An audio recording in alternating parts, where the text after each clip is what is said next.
시청자 여러분 안녕하십니까? 오전 10시 반 프레스룸 라이브 최인영입니다. 유한솔입니다. 살아있는 뉴스를 더 깊게, 더 쉽게 전해드립니다. 먼저 오늘의 뉴스 네컷입니다.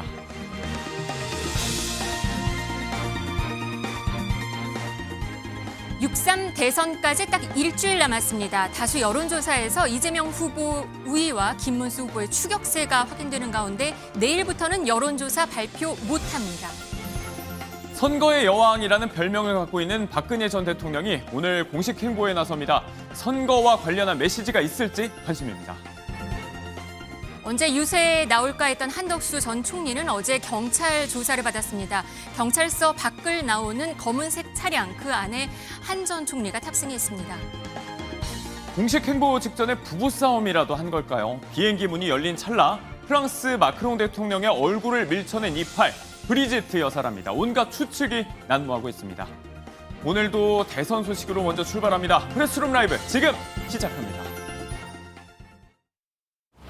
투표지가 총알보다 강하다. 여러분이 민주공화국을 완성하는 여러분 스스로가 빛의 혁명을 완수해가는 전사, 여러분이 총알이다 이렇게 생각하고 사전투표를 확실하게 많이 해서 필승해 주시기를 부탁드립니다. 5월 29일과 30일은 사전투표일입니다. 신분증 하나면 전국 어디서나 투표가 가능합니다. 여러분 한 표로 대한민국의 미래를 결정해 주십시오. 우리 당은 당의 역량을 총동원해서 사전투표의 감시 감독을 철저히 하겠습니다. 그러니 걱정 마시고 사전투표에 참여해 주시기 바랍니다. 저도 사전투표에 참여하겠습니다. 사전투표하면 김문수가 이깁니다. 사전투표하면 김문수가 이깁니다. 대선일까지는 D-7일, 사전투표까지는 D-이틀입니다. 모레부터 이틀간 시작됩니다. 강성필 민주당 부대변인, 정광재 국민의힘 대변인 나오셨습니다. 안녕하세요. 네, 안녕하세요. 네, 방금 영상 보셨는데 이재명 후보, 김문수 후보 모두 사전투표 참여해달라 한 목소리였습니다. 네, 저희 민주당 같은 경우는 항상 사전투표를 독려했던 메시지를 일궈냈었거든요. 네. 근데 제가 의문이 나는 점은 이 김문수 후보 같은 경우가 갑자기 말을 바꿔가지고 사전투표 하시라 이렇게 독려를 하시더라고요. 네. 근데 지난달 5월 24일 국민의힘 대선 후보 경선 토론회 중에서 김문수 후보께서 부정선거가 있다, 특히 사전투표제는 문제가 많다라고 발언을 하신 적이 네, 있어요. 경선 때. 네. 그래서 여기가 모 언론사에서 팩트체크해서 이게 검증이 된 거거든요. 그러셨던 분이 갑자기 사전투표를 해달라고 하는 것은 이 국민의힘 지지층이 어떻게 받아들일지. 그러니까 무작정 말을 바꾸지 마시고 이러한 이유 때문에 사전투표 하지 말라라고 했는데, 사전투표가 이제 문제가 많다라고 했는데 여기에 대해서 입장이 바뀌었으면 왜 입장이 바뀌었는지도 설명을 해주셨으면 더 좋을 것 같다, 이런 생각합니다. 왜 입장이 바뀌었는지를 설명해달라고 말씀했습니다. 그 입장 바뀐 이유 설명드렸는데 뭔가요? 잘 못 들으신 것 같아요. 네.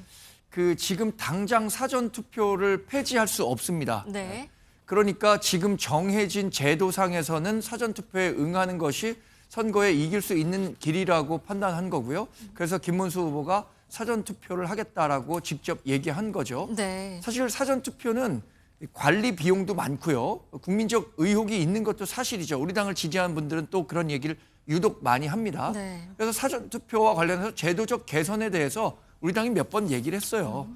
이 선거 운동 기간을 대폭 단축시키는 사전 선거보다는 본투표 기간을 늘리는 방식으로 참정권도 확대하고 사전 투표에 따른 관리 비용 이런 부분도 해소할 수 있기 때문에 그런 식으로 제도를 개선하자고 얘기를 했는데 아직 그 제도가 이루어지지 않았기 때문에 네. 이번 선거에서는 사전 투표를 할 수밖에 없다. 이렇게 말씀을 드렸습니다. 근데 여기서 제가 네. 말씀드리고 참정권이 축소되는 것처럼 말하는데 오히려 사전투표를 하게 됨으로 인해서 참정권이 늘어나는 효과입니다. 왜 그러냐면 아시다시피 사전투표 같은 경우 신분증만 있으면 전국 어디서나 할 수가 있지만 투표소가. 본투표는 그렇지가 네. 않거든요. 이런 점이 있다는 거 참고로 말씀드립니다. 윤 전 대통령이 부정선거라는 영화를 보면서 해서 사실 보수 표심이 어떻게 갈까 이것도 좀 궁금하긴 했거든요. 저희 MBN 여론조사를 확인했더니 사전투표를 하겠다라고 말한 게 36.7%, 본투표를 하겠다라고 의사를 밝힌 퍼센티지가 59.8%나 됩니다.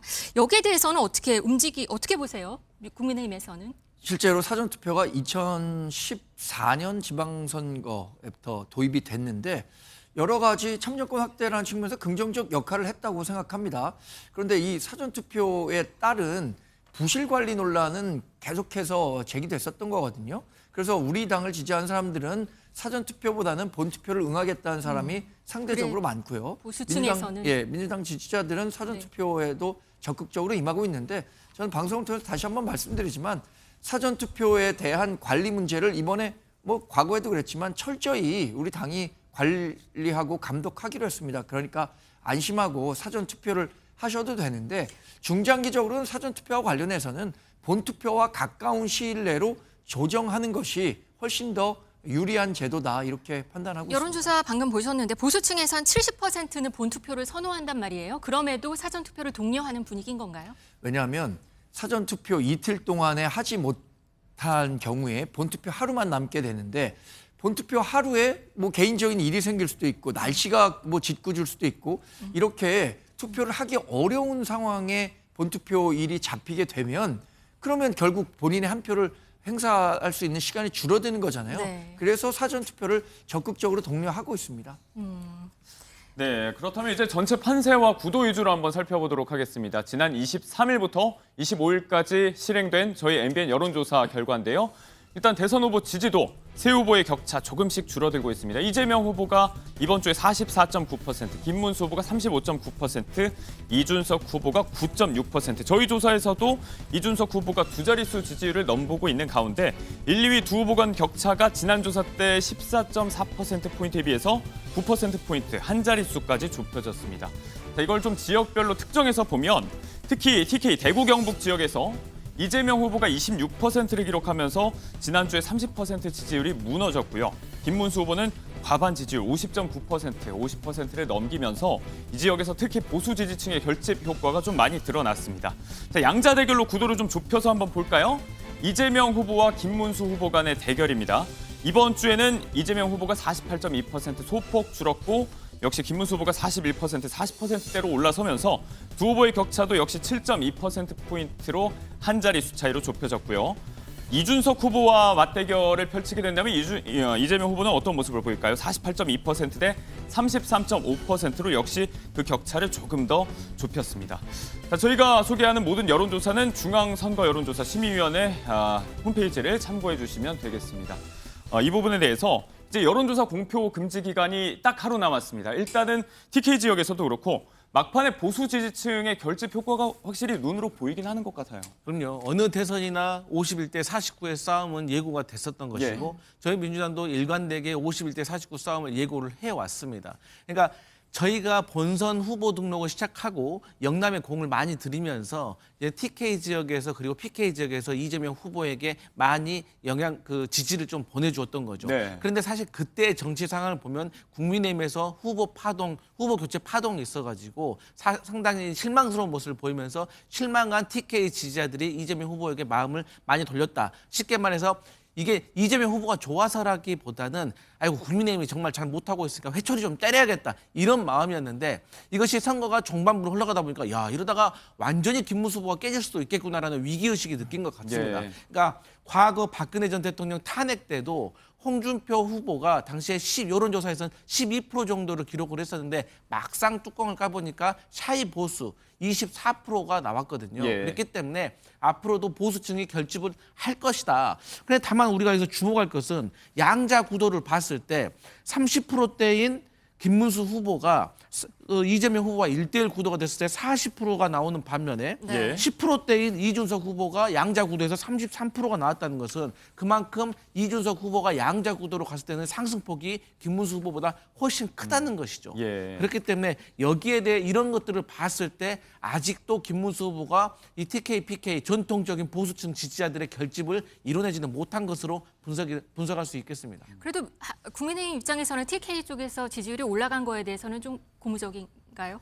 뭐 지금 나오는 그 여론조사 결과보다 저는 최종 득표율은 김문수 후보가 얻을 득표율 훨씬 더 높을 거라고 예상합니다.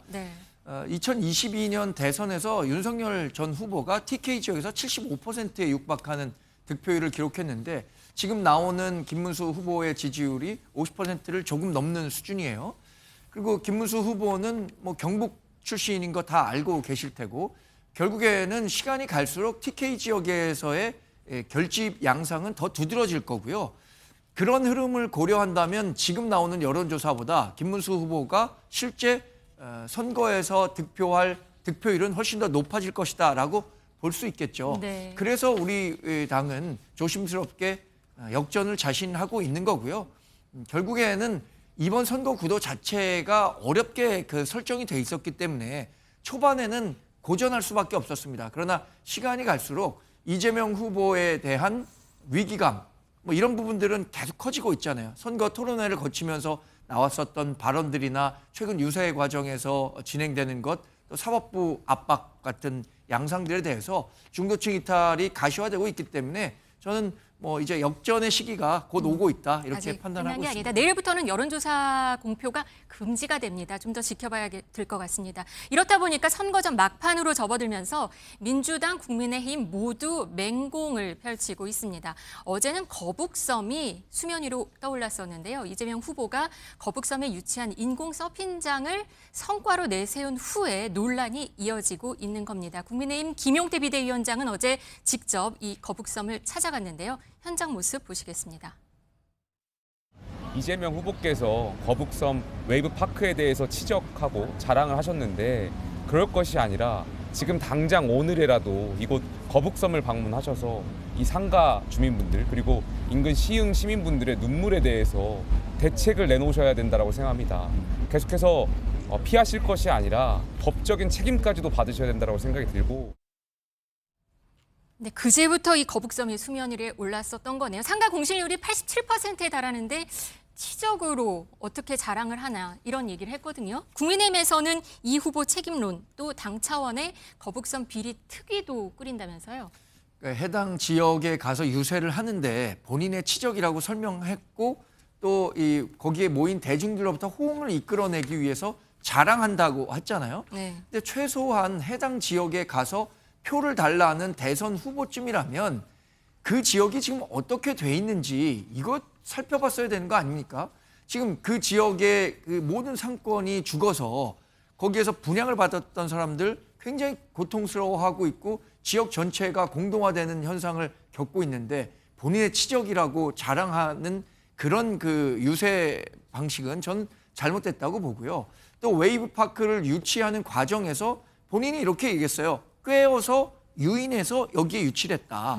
그렇다면 그 꿰어서 유인하는 과정에 어떤 특혜가 있었는지 이런 부분도 우리 당으로서는 한번 살펴봐야 하는 대목이라고 생각합니다. 무엇보다 지금 그 지역을 어떻게 활성화시킬 수 있는 대안을 제시해야 하는데 그 부분은 제시하지 않고 과거에 본인이 했었다는 거 자랑만 하는 게 책임 있는 대선 주자로서 뭐 국민들께 하실 수 있는 이야기냐 이런 부분들을 집중적으로 말씀드리고 있습니다. 네, 민주당에서는 반면 이재명 후보가 거북선의 일부 시설인 웨이브파크 유치에만 관여했을 뿐이다. 이런 얘기를 했거든요. 반박 중입니다.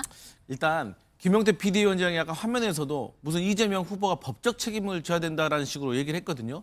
무슨 법적 책임인지 본인께서 분명히 좀 밝히셔야 될 것 같고 제가 유추해 보건데 지금 말씀하신 것처럼 뭐 깨워서 유인했다. 이걸 가지고 법적 책임? 그러면 경찰이나 검찰에 고발할 때 왜 고발하십니까? 그러니까 예, 이재명 후보가요 꿰어서 유인한다고 했기 때문에 이것은 문제가 있습니다. 이렇게 말하실 거예요? 너무 앞뒤가 맞지 않는 것이고요.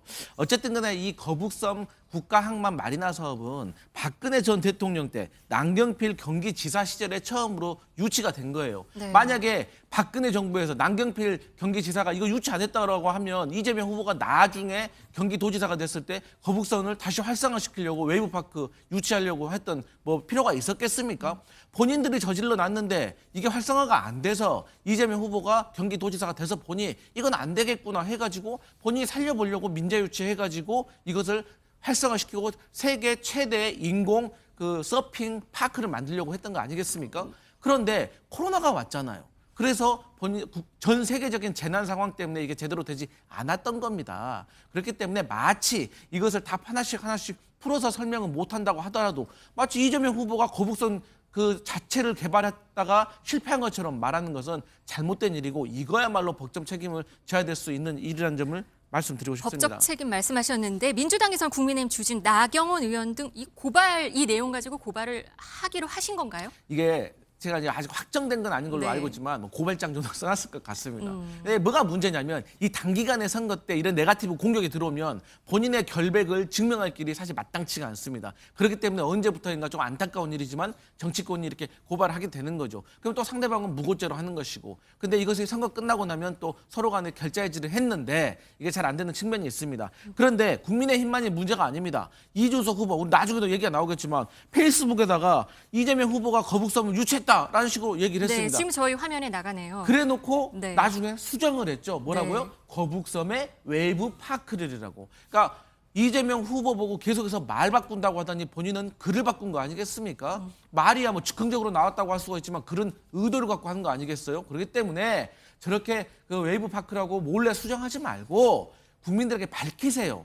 본인이 이재명 후보한테 뭐 잘못된 거 있으면 시인하세요. 솔직히 말하세요라고 주장만 하지 말고 본인도 좀 그런 자세를 보이시길 바랍니다. 네, 알겠습니다. 민주당은 이런 가운데 몸을 한껏 좀 낮추고는 있습니다. 이재명 후보 지지율이 조금 낮아진 데는 사법 이슈 역풍이라는 이런 분석도 있는데요. 이 화면 한번 보시고 얘기 나눠보도록 하겠습니다. 나 지시한 일이 없는데? 선대위에서 했나 보지? 물론 뭐 제가 위임해놨으니까 선대위가 내 이름으로 할 수 있는데 저는 아직 보고를 못 받았네요. 계속 오해가 있는 것 같은데 대법관 증언 문제나 대법관의 자격 문제는 당에서 공식 논의한 바가 없습니다. 지금 이재명 후보는 선거를 앞두고 잠시 발톱을 숨기고 있을 뿐입니다.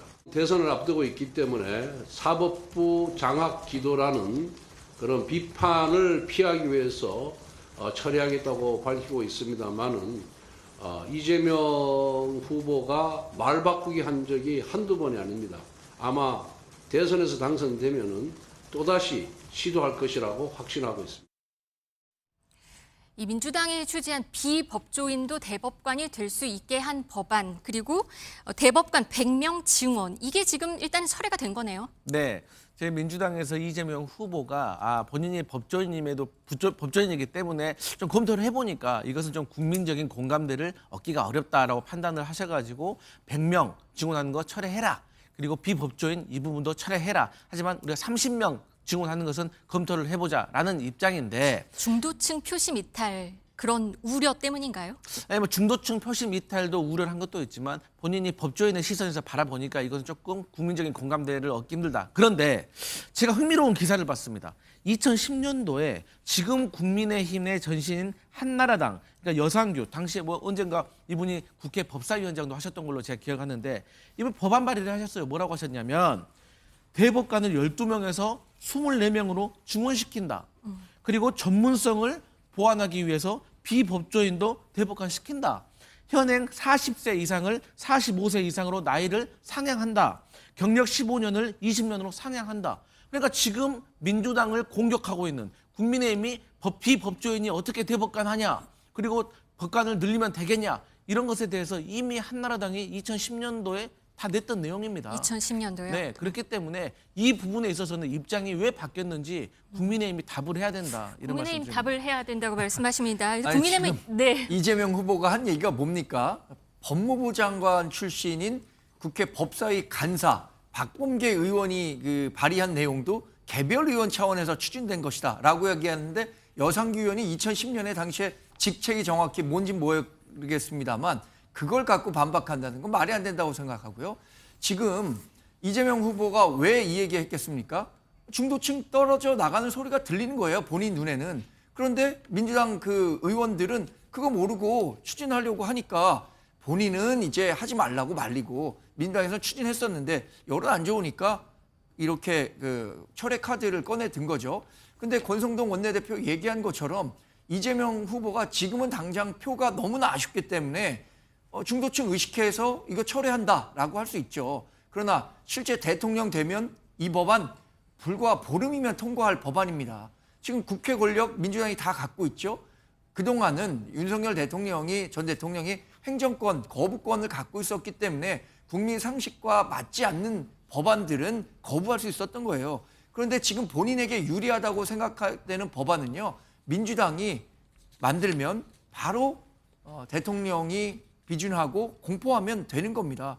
이런 부분들에 대한 경각심을 유권자들이 갖지 않으면 우리가 누차 얘기했었던 입법과 행정과 사법을 함께 한 정당이 가질 수 있는 이른바 단정 체제가 나타나는 겁니다. 이런 부분들 지금은 당장 이재명 후보가 표에 도움이 되지 않는다고 해서 철회했지만 그거 진짜 철회했다고 믿는다면 정말 순진한 국민으로 치부될 겁니다. 그런데 방금 말씀하셔서 제가 답변을 드리면 그러니까 저희 민주당 같은 경우는 말씀하신 것처럼 박범계라고 한 의원이 한 거잖아요. 근데 당시에 국회 사법제도 개선 특별위원회 소위 위원장인 여상규 위원장이 한 거예요. 이것은 또 여상규 위원장이 단독으로 한 게 아니라 한나라당 당시 내에서 당론에 가까운 얘기인 거예요. 그렇기 때문에 의원 개인의 얘기가 아니고 여기에서 대법관을 늘리고 전문성을 늘리기 위해서 비법조인 출신을 대법관으로 임용을 하자라고 했다는 점을 다시 알려드립니다. 그러면 2010년에 그런 논의가 있었다고 합시다. 그 이후에 15년 동안 공전됐었던 거예요. 그런데 왜 이 시기에 그 법안이 만들어졌느냐? 5월 1일에 대법원이 이재명 후보에 대해서 유죄 취지에 파기환송을 했기 때문에 이게 급물살을 탄 거예요. 그렇지 않다면 왜 이 시기에 추진하는지 그것에 대해서 명확하게 민주당 설명할 수 있습니까? 그런 설득력 없는 거잖아요. 그래서 우리 흔히 얘기하는 것이 오얏나무 아래서 갓끈을 고쳐매지 말라고 하는데 이 부분은 어떻게 설득시킬 겁니까? 국민들께. 이것은 시기의 얘기를 하는가? 왜 이 시기냐는 것은 조의대 대법관이 제왕적인 대법원장의 권한을 이용해가지고 대선 한복판에 뛰어든 겁니다. 그렇기 때문에 대법관 수를 늘리고 법관 출신이 아닌 비법조인들이 대법관이 된다고 하면 아무래도 대법원장의 권한이 조금 와해될 수가 있기 때문에 저희가 이런 취지가 있었다는 점 말씀드립니다. 조희대 대법원장이 제왕적인 대법원장이라고 하는 건 저는 처음 듣는 표현이고 오히려 제왕적인 야당 대표가 있었던 거죠. 그리고 제왕적 대통령이 있었기 때문에 그런 권한 분산을 위한 개헌 같은 논의가 있는 건데 지금 입법 권력을 가진 민주당이 지나치게 사법부를 겁박하고 협박하는 형식으로 보이니까 이재명 후보도 마지못해 철회한 거예요. 네, 일단 철회를 했으니 계속해서 상황은 지켜보도록 하겠습니다.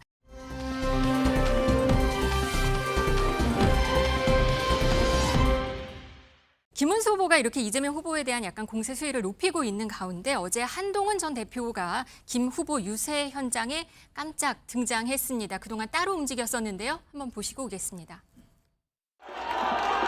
대통령 김문수 우리가 계엄 옹호론 부정선거 음모론과 확실하게 선긋고 신윤 구태 정치와 확실하게 개혁할 것이라는 얘기해서 승리의 길로 가야 한다고 생각합니다.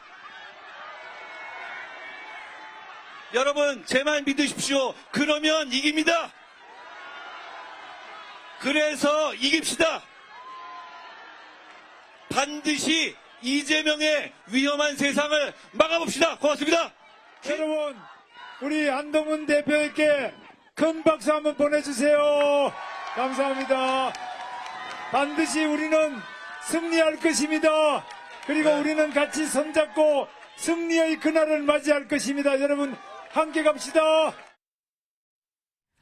네, 어제 김 후보 연설 도중에 한동훈 전 대표가 무대 뒤에서 갑자기 나타났어요. 좀 약간 놀란 표정도 보이기는 했습니다. 어제는 이렇게 한동훈 전 대표였고 오늘은 박근혜 전 대표가 등장을 합니다. 선거의 여왕이라는 별명을 갖기도 하는데요. 11시에 박정희 전 대통령 생가를 방문할 예정이라고 하는데 여기서 무슨 내용이 나올까요? 보수 결집을 하는 메시지가 나올까요? 지난번에 김문수 후보가 박근혜 전 대통령 방문했을 때 지나간 일에 연연하지 말고 승리를 위해서 보수 대통합해야 한다라는 원론적인 메시지를 냈죠. 저는 그런 메시지들을 실제 행보로 보여주기 위한 최근의 일정이라고 보고요.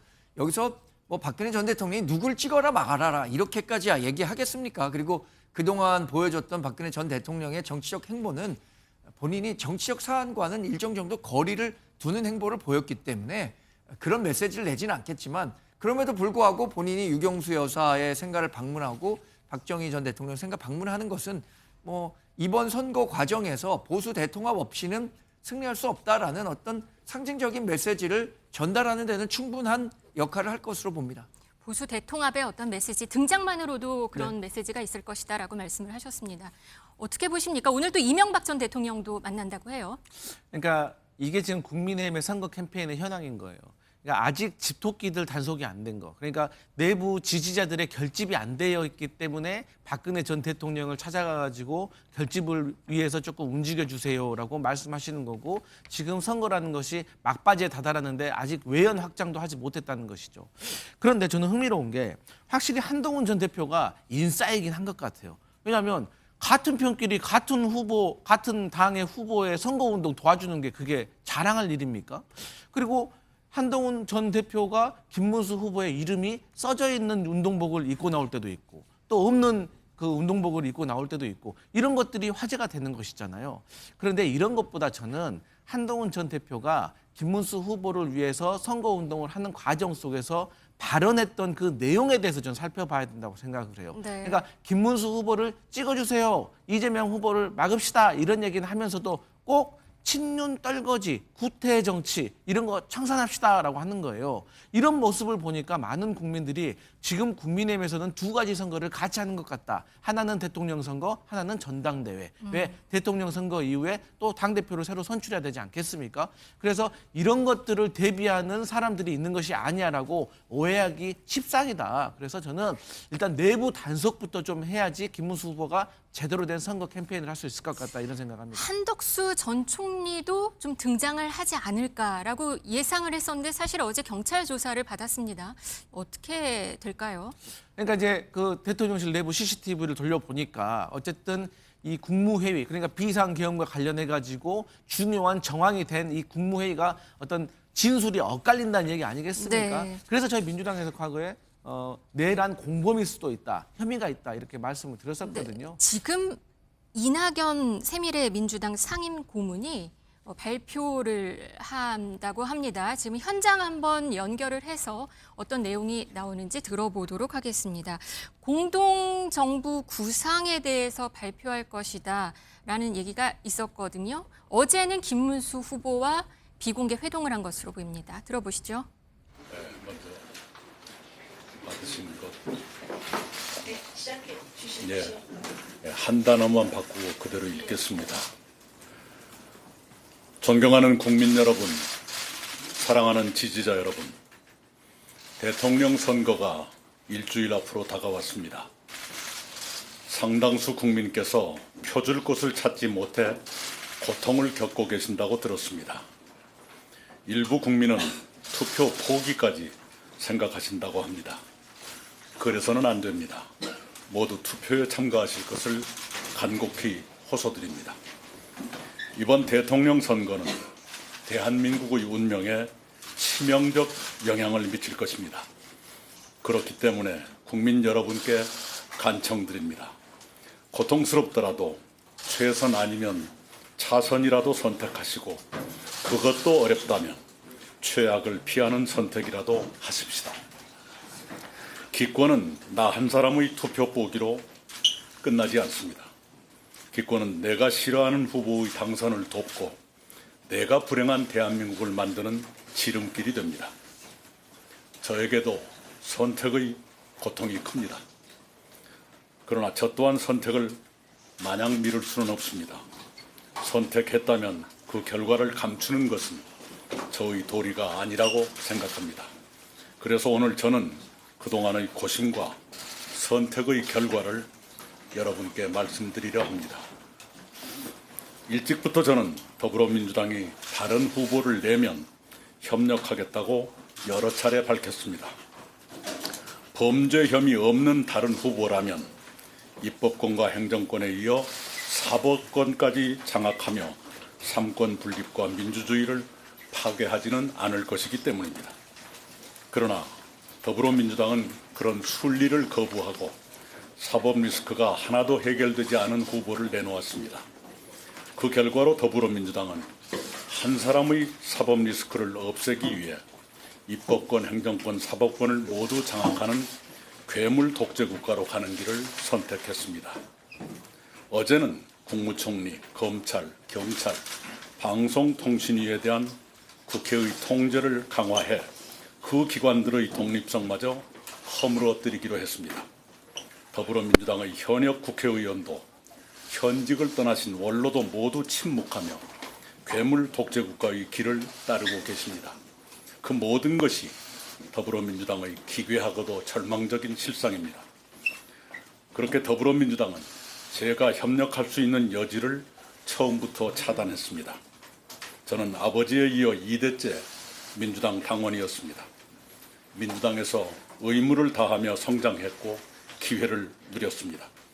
그렇지만 법치주의와 민주주의를 파괴하는 괴물 독재국가의 길까지 동행할 수는 없다고 저는 결론지었습니다. 더불어민주당이 그런 괴물 독재국가의 길을 걷게 된 데는 윤석열 전 대통령과 국민의힘이 결정적으로 기여했습니다. 윤석열 전 대통령은 착오적 망상과 혼미한 오판으로 턱없는 비상계엄을 선포해 헌정 질서와 민주주의를 일거에 무너뜨렸습니다. 국민의힘은 미친 비상계엄을 막지 못했을 뿐만 아니라 사후에도 비상계엄을 일부 두둔하고 윤석열 전 대통령에 대해서도 애매한 태도를 취했습니다. 윤석열 전 대통령과 국민의힘의 그런 황당한 기류는 더불어민주당에 폭주의 구실을 주었습니다. 더불어민주당은 탄핵 사출을 통해 윤석열 정부를 쓰러뜨리며 내란 종식이라는 이름 아래 괴물 독재의 길로 질주했습니다. 비상계엄은 2시간 33분 만에 국회의 해제 결의로 막을 내렸고 윤석열 전 대통령과 관련 부하들은 자리에서 쫓겨나 내란 혐의 재판을 받고 있습니다.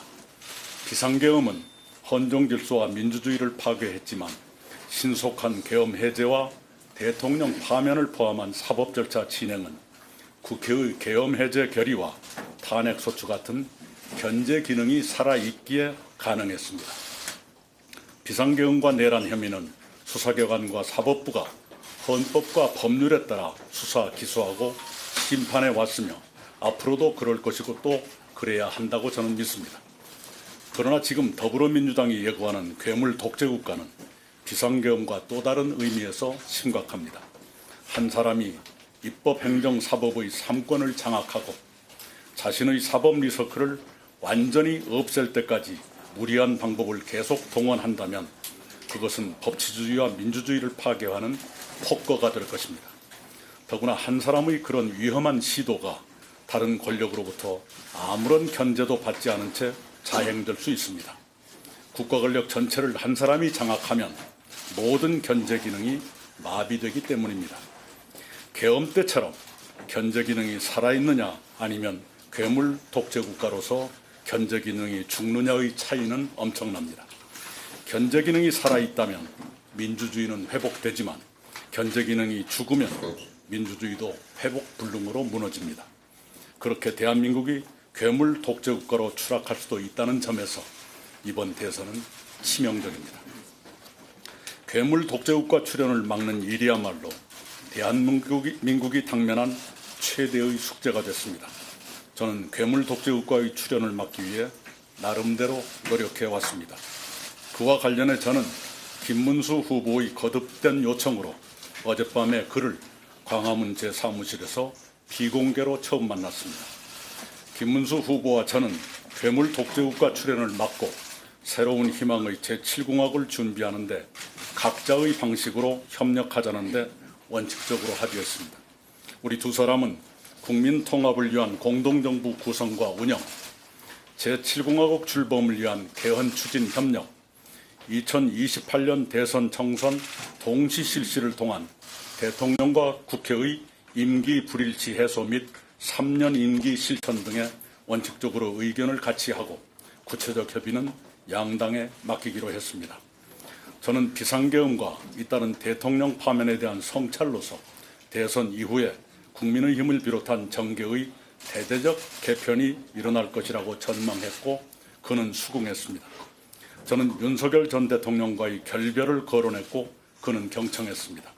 그는 저에게 선거 지원을 요청했고 저는 괴물 독재국가 출현을 저지하기 위한 저 나름의 노력을 계속하겠다고 응답했습니다. 김문수 후보와 저는 대학교 동기생으로서 지내온 시대를 함께 회고하고 정리하기도 했습니다. 김 후보는 저와 같은 날 같은 대학교의 다른 단과대학에 입학했으나 졸업은 그가 저보다 20년이나 늦었습니다. 그는 학생 시절부터 고통스럽지만 정의로운 노동운동가의 길을 걸었고 제적과 옥고를 치렀습니다. 그는 부인과 함께 노동운동을 계속했으며 그 후에 국회의원 3번과 도지사 2번을 지냈지만 지금까지도 봉천동의 25평 국민주택 아파트에 산다고 합니다. 그에게는 제가 수용하기 어려운 면도 있습니다. 간간히 돌출한 그의 극단적 인식과 특정 종교인과의 관계가 특히 아쉽습니다. 그럼에도 불구하고 그의 치열하고 청렴한 삶의 궤적과 서민 친화적이고 현장 밀착적인 공직 수행은 평가받을 만하다고 생각합니다. 특히 평택 반도체 단지 조성처럼 멀리 보는 정책의 결정과 추진은 아무나 하는 일이 아닙니다. 무엇보다도 당장 눈앞에 닥친 괴물 독재국가 출현을 막는데 그가 가장 적합한 후보인 것은 분명한 사실입니다. 그래서 저는 저의 한 표를 그에게 주기로 했습니다. 이상으로 오늘 보고를 마칩니다. 감사합니다. 네, 조금 전 새미래민주당의 당사 연결해 봤습니다. 이낙연 상임고문의 김문수 국민의힘 후보에 대한 공동연대 지지 선언이 있었는데 전날 두 사람이 또 모처에서 만나서 개헌과 또 공동정부를 연결고리로 이미 회담을 가졌다고 하고요. 관련된 이야기를 지금 나눴습니다.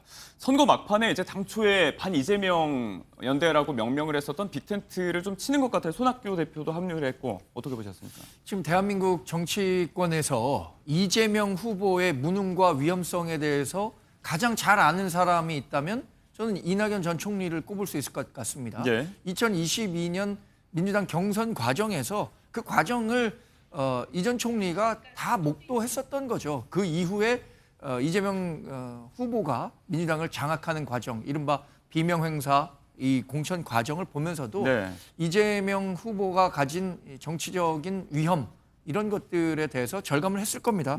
그리고 또 하나는 제7공화국과 관련해서 김문수 후보와 공동정부 운영과 관련한 이야기를 깊게 나눴다고 했는데 네. 이제 87 체제를 벗어나서 새로운 틀에 맞는 우리 정치 체제를 마련해야 합니다. 그 과정에서 그것이 반개헌연대, 그게 반명연대로도 이어질 수 있다고 보는 거고요. 네. 이제 그 국민들께서 이낙연 전 총리가 깊이 고민했던 바를 한번 들어봐 주시고 평가해 주셨으면 좋겠습니다. 네, 선거 막판에 또 하나의 담론으로 부상하고 있는 개헌이 연결고리가 돼서 이낙연 전 총리의 공동연대 선언이 있었습니다. 사실 국민의힘 입장에서는 이 사람과의 연대가 조금 더 시급해 보입니다. 선거 막판에 단일화 전망 불붙고 있는데요. 일단 이준석 후보는 완조 의사를 분명히 하고 있는데 오늘 내일 혹은 6월 3일 전까지 좀 다른 뉴스가 나오지 않을까? 국민의힘을 비롯해서 이런 전망이 사그라들지 않고 있습니다. 사전투표 이틀 전이고요. 완강한 3위 후보, 이거 어디에선가 본 것 같다라고 느끼시는 분들 많을 것 같습니다. 지금 공동선대위원장으로 있는 안철수 의원의 지난 2번 대선 얘기입니다. 지난주 수요일 날 강을 건넜고요. 건너온 다리를 불살랐습니다. 우리 안철수 후보님께서 전폭적인 지지와 함께 적극적인 지원 활동을 해주시겠다는 말씀을 하셨습니다. 네, 정말 감사드립니다. 내가 지지하는 정당의 후보가 너무나 마음에 안 들고 자격이 없다는 것을 다 압니다.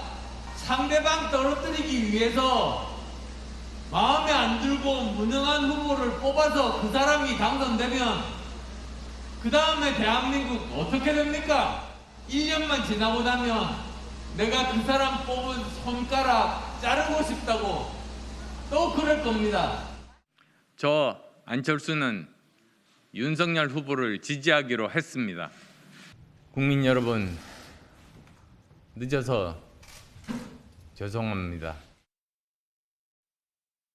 건너온 다리를 불살랐다 이렇게 비장한 이야기까지 했음에도 불구하고 2번 다 단일화 결정으로 끝났던 걸 많이들 기억을 하실 것 같습니다. 특히 지난 선거 같은 경우는 이제 사전투표 전날에 단일화 선언이 이뤄진 부분이라든지 지지율 여러 가지 면에서 좀 비슷한 부분들을 많이 보고 계신데 일단 저희가 며칠 새에 이 이야기를 정말 오래 하고 있기 때문에 두 분께 짧게 전망 정도로 좀 여쭤보자면 어제 다른 방송 보니까 완주한다면 10% 정도는 이준석 후보가 달성할 수 있을 것이다 이렇게 말씀하시던데 끝내 단일화 안 할 거라고 보시는지? 네, 저는 단일화 할 수도 있고 안 할 수도 있는데 제가 어떻게 알겠습니까? 하지만 이 한마디는 좀 드리고 싶어요. 안철수 의원 지금 현재 모습 보십시오. 단일화는요, 지금 보니까 습관입니다. 그러니까 습관처럼 이게 한 번 하기 시작하면은 다음 선거 때도 그 다음 선거 때도 계속해서 밀리게 되는 겁니다. 네. 그래서 저는 단일화는 머릿속에 DNA가 있다고 생각을 해요. 그렇기 때문에 정말 큰 지도자가 되려면은 난관을 뚫고 지더라도 지금의 패배가 나중에 봤을 때는 승리가 될 수 있고 지금의 승리가 더 길게 봤을 때도 패배의 밑거름이 될 수 있기 때문에 네. 저는 이준석 후보가 끝까지 강단 있게 완주했으면 좋겠다 이런 말씀 드립니다.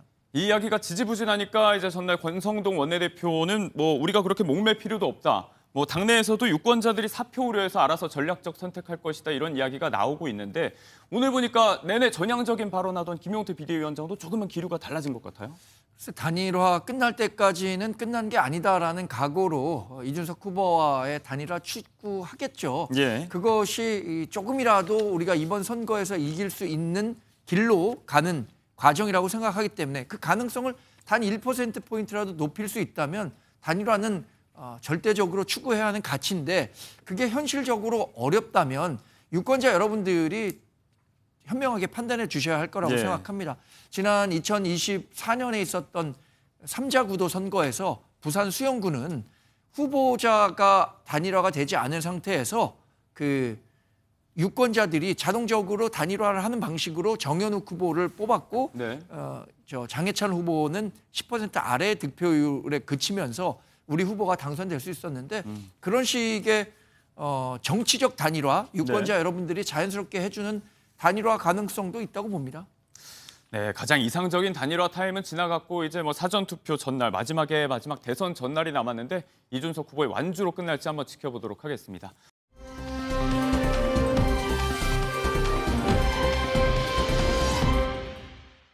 네, 이어지는 소식은 세 분과 함께합니다. 박진아 아나운서, 임주혜 변호사 그리고 최정아 대중문화 전문기자 세 분 모셨습니다. 어서 오세요. 안녕하세요. 앞서 저희가 뉴스네컷에서 잠시 소개한 내용입니다. 마크롱 프랑스 대통령이 베트남 순방길에 나섰는데 현지에 전용기가 도착하고 나서 출입문이 열리고 그 안에서 찍힌 모습이 또 살짝 보여서 화제가 되고 있어요. 네, 그렇습니다. 미국 AP통신이 촬영한 영상을 지금 보고 계신데요. 마크롱 대통령 부부가 탄 전용기가 25일 밤입니다. 베트남 하노이 공항에 착륙했습니다. 전용기 문이 열렸고요. 그 안에 서 있던 이 마크롱 대통령의 옆모습이 나타났는데 곧이어서 이 마크롱 대통령이 몸을 돌린 이 방향에서 빨간 소매 팔이 나오더니 이 마크롱 대통령의 입과 코 부위를 이렇게 밀쳐내는 모습을 확인을 할 수가 있습니다. 이 취재진의 플래시가 터지는 것을 알아챈 이 마크롱 대통령이요. 이 외부를 향해서 지금 이 모습이죠. 이제 코와 입을 밀어내는 이 모습인데 이게 카메라에 찍혔다라는 사실을 의식한 마크롱 대통령이 외부를 향해서 이후에 태연한 척 손인사를 하면서 웃음을 지어 보였지만 이 카메라 앵글이 잡히지 않는 이 전용기로 들어갈 때는 다시 한번 정색을 하는 모습이 화제를 모았습니다. 지금 영상을 보면 이제 이 빨간 소매의 주인공이 곧이어 등장한 브리지트 여사라는 게 또 확인이 되고 이후에 비행기 내려올 때 또 에스코트를 하는데 이렇게 좀 기대를 하고 팔을 내밀었는데 이것도 좀 거절하고 회담 당시 또 현장에서는 약간 이제 서먹한 분위기를 연출하기도 해서 약간 떨어져 있는 모습도 좀 잡혔는데 이런 부분들 때문에 박진아 아나운서 자연스럽게 싸운 거 아니냐 이런 이야기가 나오고 있는 것 같아요. 그렇습니다. 이렇게 영상이 보도되고 나서 부부관계에 문제가 있는 거 아니냐, 사이 안 좋아 보인다라면서 불화설이 난무했는데요. 또 마크롱과 아내와의 관계가 제자와 스승과의 관계이기도 했잖아요. 마치 때리는 장면이 교사가 학생 다루는 방식 같다라는 기사 댓글이 달리기도 했습니다. 이 사안을 조금 무겁게 바라보는 누리꾼들도 있었는데요. 뺨 맞은 거냐, 가정폭력 피해자일 수도 있다라는 반응이 있는 반면에 사람 사는 거 다 똑같나 보다, 근심 걱정 없는 집안 없다라는 말이 사실인 것 같다라는 반응도 있었습니다. 흔한 가정에서의 말다툼으로 보는 시선도 존재했는데요. 이렇게 공적인 자리에서까지 사적인 모습이 비춰졌습니다. 대중들은 조심할 필요가 있다라는 게 대중적인 반응입니다. 저도 이제 남편이다 보니까 이런 부분에 좀 감정이입을 해서 보자면 이제 싸우고 나서 또 막 싸웠는데 공식석상이라든지 다른 사람들 만나야 되는 생각만 해도 아찔한 상황인데 자, 댓글 중에 교사가 학생을 다루는 방식이다 이 이야기가 또 이제 화제가 되고 있잖아요. 두 사람의 또 나이 차도 그렇지만 러브스토리에서의 서로의 관계 이런 것들도 주목을 다시 받고 있죠. 네, 맞습니다. 일단 현재 나이부터 알려드릴게요. 이 마크롱 대통령이 47살, 그리고 영부인이 72살입니다. 마크롱의 아내 브리짓 트루뉴를 처음 만난 게 15살이었어요. 예. 1953년생입니다. 이 영부인이. 1974년도에 은행과 결혼을 해서 자녀 셋이 있었던 상황이었었는데 당시 프랑스어 라틴어 교사였다고 해요. 그런데 이 연극반 교사로 이 마크롱 당시 학생을 만나게 됐다라고 하는데요. 네. 이때 브리짓이 마크롱을 담당하는 이 연극반 선생님이 되면서 둘의 관계가 무척 가까워졌다. 그리고 3년 뒤에 연인 관계로 발전이 됐다라고 네. 이야기를 합니다. 그런데 이 프랑스의 이 정치부 기자가 이 마크롱에 대한 이 책을 쓴 적이 있어요. 근데 이 안에 내용에 따르면 네. 그러니까 마크롱의 부모님이 처음에 이 두 사람의 관계를 알고는 빨리 이 아들을 보내야 되겠다라고 해서 파리로 고교 졸업반일 때 파리로 보내버렸다라는 떼어내려고 이런 이야기를 했다라고 책에는 적혀져 있는데요. 네. 사실 의견은 굉장히 분분합니다. 이후에 프랑스 이 공영방송의 다큐멘터리에 따르면 마크롱에게 고향을 떠나라라고 한 게 오히려 이 브리짓이었다는 거예요. 원인이 어떻게 됐건 마크롱이 이 고향을 떠나기 전에 나는 돌아와서 당신과 결혼할 것이다라고 맹세를 했고 실제로 이게 상황이 정말로 결혼까지 됐다고 합니다. 네. 결국 브리짓이 남편과 이혼하고 파리로 갔고 연애 12년 만인 2007년도에 두 사람이 결혼을 하게 됐죠. 그리고 지금 프랑스 대통령과 영부인으로서 공식 석상에 함께하고 계신 모습을 보고 계신데 이런 러브스토리 때문에도 이제 관심이 워낙 많다 보니까 추측이 자꾸 쏟아지고 있고 그래서 마크롱 대통령이 이제 좀 진화에 나섰는데 해명 얘기 보면 뭐 음모론 이런 이야기도 있어요? 그렇습니다. 마크롱 대통령이요. 하노이에서 기자들을 만나서 이와 관련해서 단순히 장난을 치는 상황에 불과하다. 불화서는 말도 안 된다. 이렇게 지금 각종 논란들을 일축했습니다. 네. 여러 언론들도 해당 기사들을 다루면서 좀 심도 있게 보도하기로 했는데 일부 언론에서는 이 부정적인 댓글이 다 친러시아 계정에서 나왔다. 이런 음모론도 제기하고 있고요. 네. 어느 부부에게나 있을 수 있는 흔한 말다툼 차원이었다. 공식적인 석상에 앞서서 이 두 부부가 오히려 편안하게 장난을 치는 모습이 화목한 가정의 모습을 보여주는 거였다라는 이야기들이 나오고 있습니다. 다만 이제 자리의 성격을 비춰봤을 땐 격의가 없어도 너무 없었다 이런 이야기도 나오고요. 진실은 부부 두 사람만이 알겠습니다. 이 이야기 먼저 만나봤고요.